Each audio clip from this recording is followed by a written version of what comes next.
Hi guys, Cody here from Spiritual Healing and Expansion. I just wanted to talk about resistance. And resistance is basically an obstruction to our flow of energy. So this can happen physically, definitely. I'll get to that later. It can be mentally, it can be emotionally, it can be spiritually. Anywhere that we have an obstruction of our flow is basically resistance. And physically, it is caused by the stress response. Well, one reason is because of the stress response. So if we are stressed out and something comes, we're just living our day-to-day life, and all of a sudden we get stressed out about something. It could be anything. It doesn't even have to be anything particular.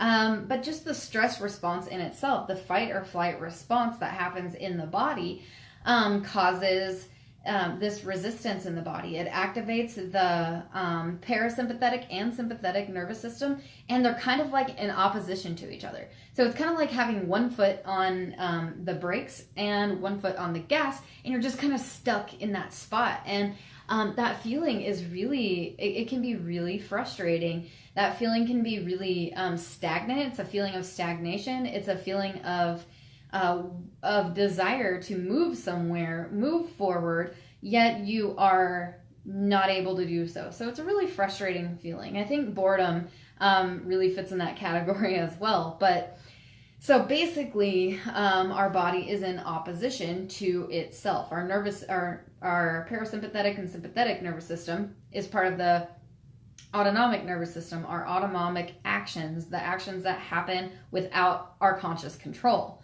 So when that's happening, it feels literally like we have one foot on the brake, one foot on the gas. And what's important to remember here is that when we do go into this fight or flight state and this resistance state, what we're doing is we are putting our body into a lot of stress. We're putting our body into a response where it's like it's either going to run or it's going to fight. And when we're in this resistance, it's kind of like we want to run and fight. You know what I mean?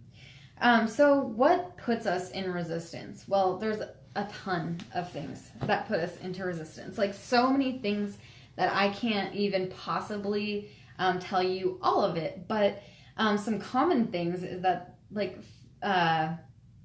when we try to escape our feelings, that is resistance. We're in resistance to how we feel. And the reason I'm talking about this is because it is so crucial that we are able to be with our feelings right when we're feeling them, so that we do not run into this state of resistance. What happens is when we feel an emotion or a feeling, because I believe that feelings and emotions are two separate things. When we feel a feeling or an emotion, what happens is if it's something that we don't want to feel, we tend to try to run away from it. We try to escape it, which is really kind of like saying that, let me give you an example. Like it's kind of like saying, I want to be healthy, it's not like, okay, so it's basically wanting to be healthy. It's like saying that you want to be healthy, but your affirmation for being healthy is, I don't want to be sick. I don't want to be sick. I don't want to be sick. Well, let's say that I'm stressed out and I don't want to be stressed out. Instead of saying, I want to be peaceful, I want to feel in flow, I want to feel happy and joyful. Instead, if I'm thinking, I don't want to be stressed out, I don't want to be stressed out, I don't want to be stressed out, what happens is that I put my body into that state of resistance. It activates that stress response over again because it's a stagnation. It is obstructing the flow of your energy. So that is one way that we can definitely put ourselves into this state of resistance. I believe that when we put ourselves in the state of resistance is where all dis-ease actually stems from, because we're not in alignment with ourself, which is our free-flowing, energetic selves. What's going on is that we have these little blocks of stagnant energy in our body, and it's in resistance. It's like if we were to dam up a river, it's restricting the flow of the natural flow of the river, right? It's a state of resistance. Another thing that happens is that we can have a fear of not getting our needs met. When we have a fear of not getting our needs met, it immediately will put us into a state of resistance as well. Because we all here in this physical world as human beings, we have needs that have got to be met, which there's a ton of different needs that can be met, that need to be met. But for the sake of this, let's just go with love, for example. If we feel like our partner is not showing us love, then we automatically fear rejection and abandonment. That puts us in a state of resistance to experiencing love. Okay, so another thing that puts us into a state of non-resistance, or into a state of resistance, is not accepting yourself. So when we don't accept ourselves for who we are basically in resistance to who we are, which is a form of self-hate, actually. Because when we don't accept ourselves for who we are actually not coming from a place of love. And love is free-flowing. It has a higher vibration, and it flows very, it's like light, and it's just flowy.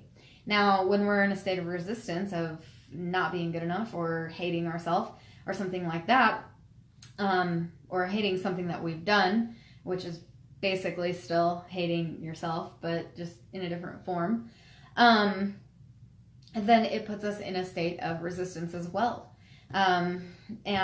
Boundaries are super important. If our boundaries are violated, if we allow our boundaries to be violated, we are putting ourselves into a state of resistance because something is happening that we don't want to happen, and we get stuck there. So these are just a couple examples on how we can get stuck in resistance, and you know, so that you can recognize these things. And a good way to be able to tell if you're in a state of resistance is by how you feel. Okay, so it's really important to really get in touch with the sensations in your body. This is what I was talking about earlier when I said that emotions are actually not the same as feelings. Feelings come before the emotion. So you have a feeling about something and then you attach a meaning to it, and that's basically the emotion, right? So get used to really tapping into your body and feeling the sensations in your body. Feel the feelings in your body. How do you feel when you're going about your day and something happens? Does it immediately put that block, that restriction up inside of you? You know, you can feel it. Some people can also kind of see it mentally, because we all have our sixth sense or extra sensory abilities that we just are unaware of. So when we get a picture in our head, for example, that might be one way that shows, you know, oh, I see this block, you know, like when I think about how this feels in my body, I see like a barricade. That would show that you're in a state of resistance. Or you can literally feel it, or you can just kind of know that you're in a state of resistance. So get in tune with yourself and really start to feel as you go throughout your day. So like as you're doing the normal things that you do during your day, check in with your inner guidance system, which is your feeling system, and really see how you're feeling. That'll be a very good clue as to if you're in resistance or not. Now I'm going to tell you what to do if you do find that you're in resistance, so that you can start to dissolve that and get back into that flow of energy, which is where essentially we all kind of want to be anyways. It's a place of ease instead of dis-ease, and it quite literally can make or break even your health, you know. So we see people with dis-eases or diseases, and it's because they're not in flow.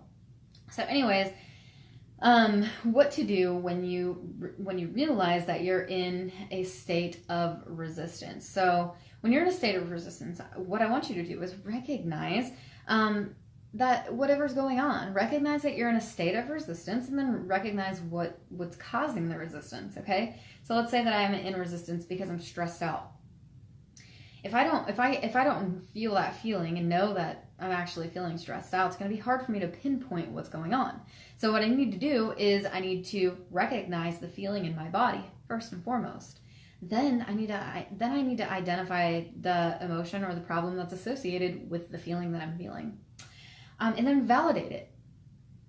Validating something doesn't mean that you're okay with it. Okay, so I think a lot of people think, oh, I'm not going to validate something that I'm not okay with.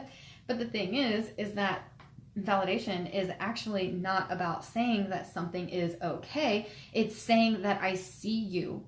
You are actually there. I see you. And that is okay. And not that it's okay, but just that you are acknowledging that something is actually happening. That right there already lifts resistance like crazy. So validate where you're at. So I'm stressed out. I acknowledge that I'm stressed out, right?